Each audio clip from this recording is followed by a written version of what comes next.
Jag är Nihal. Jag. Means I, pronounced. Yang. The G.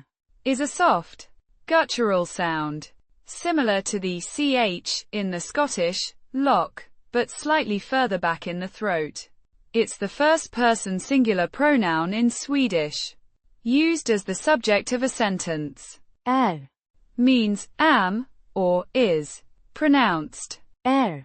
A short, simple vowel sound. It's the present tense form of the verb Att vara. to be, conjugated for the first person singular. It indicates the state of being. Nihal. A name. The pronunciation depends on the intended pronunciation of the name, as it varies across different languages and cultures.